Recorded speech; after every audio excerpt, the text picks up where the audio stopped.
Thank you, Pastor Harris. We started doing this at Pearl Cone many years ago with the kids, like my husband said, with Pastor Harris, just helping his athletes that had gotten offers for scholarships to get to college, but the scores were so low, they had to just not take them. They would just go and work somewhere and not go to college.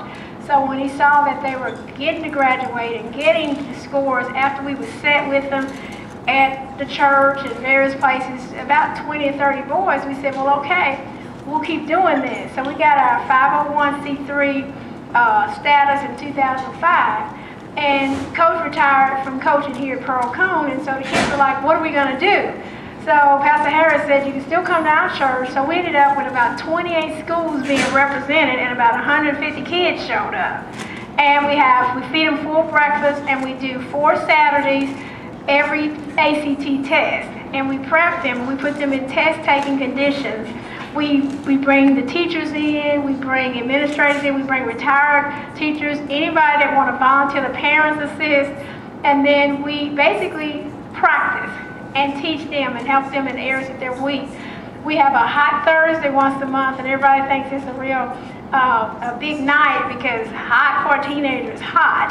So, but then we go in and we just have them cram for the test the Thursday before the test, and we give them hot wings and pizza and chips and donuts, anything they want, and basically make this something that's good, and it's become really cool. So right now our database is over 800 children, and they represent 40 schools in Middle Tennessee, and most of them are our at-risk students who have no chance of paying for an ACT test. It costs $35 to $49 every time you take the test.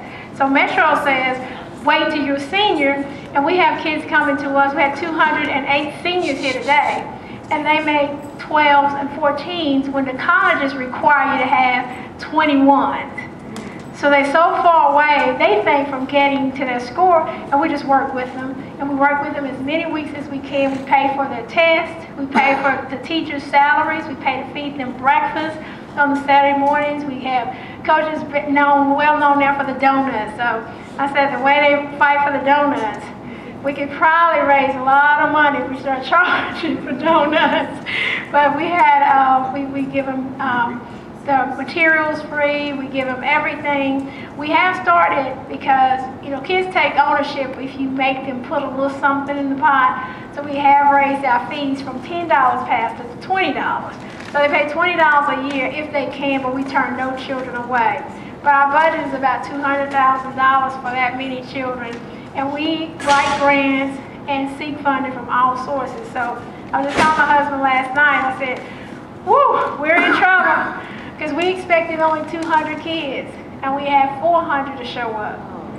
And so at this site alone, we've now doubled the expenses, but everybody is trying to graduate. They just want to graduate. And right now they've been told that you will not graduate because you have a 12, or you have a 14, and they have to get a 19 just to graduate, and then a 21 to go to college.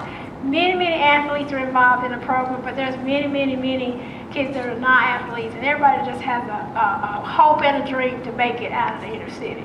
And so that's what we are.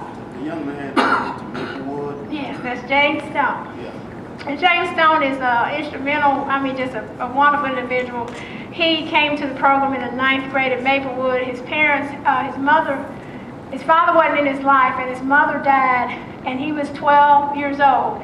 And she died from cancer, and he always says that his thought every year of his life has been, my mama would want me to go to college. So at Maplewood, nobody was going to college. And Maplewood's really been down. It's one of the schools we're focusing on this year. And now, James Stone, after being in our program for 4 years, went from a 19 in the 9th grade to a 29. Wow. And he is the starting center at the University of Tennessee, Knoxville.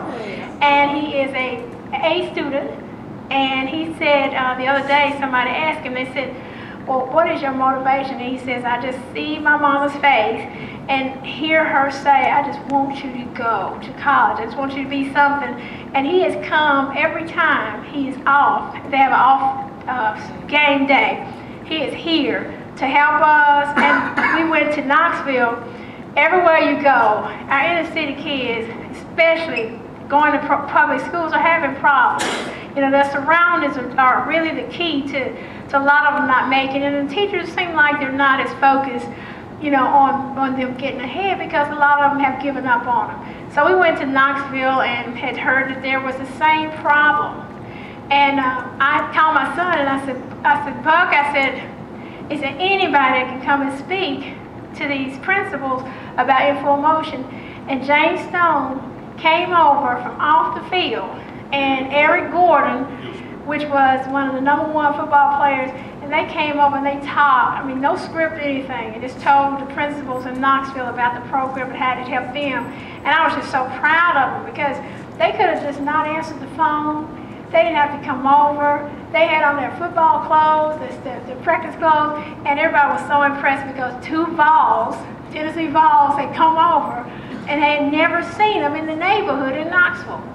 So, I mean, that's the kind of thing. Tennessee State sent 200 admissions applications over today. So we had a senior meeting, and the seniors got to apply for college right here. Oh, right. So, I mean, we're just excited.